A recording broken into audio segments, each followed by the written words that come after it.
Savez Vojvodine osnovan samo zato što još uvek postoji pokrajina Vojvodina i postoji fond za sport. Da bi vi dobili pare, mora biti Savez Vojvodine. Ne može klub Vojvodina, Gaborov, Sakmajstera neki. Mora da bude savez. Mi smo aplicirali, jedini razlog zašto nismo dobili, jer ne postojimo godinu dana. Nikakva separacija, odvajanje, Akademija nauka nas ne zanima. Sve što se radi, radi se kroz Savez Srbije. I držimo nekako neki red i zakon u tim vojvođanskim klubima. Što se tiče predstavnika u komisijama, osim Gabora nije ni dat drugi čovek, mogo je slobodno čovjek iz Čačka, neko ne vidim nikakav problem, reći vam i on, nego Gabor, jednostavno oni nekako svi gledaju kroz njega, najpoznatije, najatraktivnijim godinama, niko ništa ne kaže osim Gabora kad nešto treba izviđute, samo je on operativac njihov. Što se tiče motoklasika, ja sam došao kasnije, Markotić je već bio tu, ne vidim neki po Marko je bio još otkad tu. To što su oni iz Vojvodine, to je slučajno. Što se tiče broja klubova, u motokrosu je većina klubova iz Vojvodine, u motoklasikom opet je većina vojvođanska, za road racing ne znam.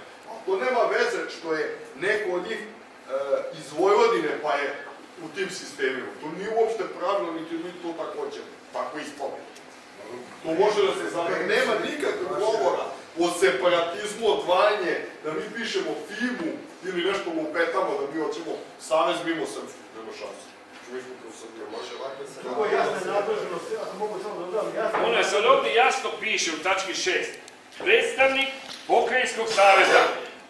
Da, jasno. Zašto predstavnik Pokrajinskog saveza? Zato što... Komisije i već i postoje. Znači, to što vi hoćete da dobijete pare od Pokrajinskog saveza, ja to pozdravljam. Kamo sreće da vam daju brdo para. Nek vam daju. Ali vi ne možete da imate dvostruku upravljačku funkciju ovdje. Ne, prvo je Moglić, događaj Bešić. Moglić, izvolite. Znači, novi zakon o Ministarstvu omladine i sporta, koji je nastupio za 2013. godinu, kaže da u bilo kojoj grani sporta, znači nebitna koja grana sporta, može da postoji jedan granski savez.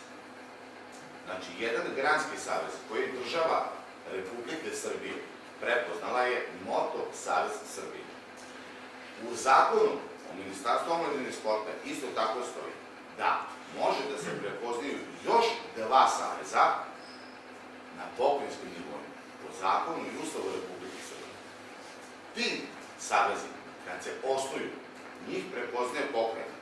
Država Republika Srbija ih ne prepoznaje kao savez, nego ih prepoznaje preko rada, učlanjenja i potpisivanja ugovora sa glavnim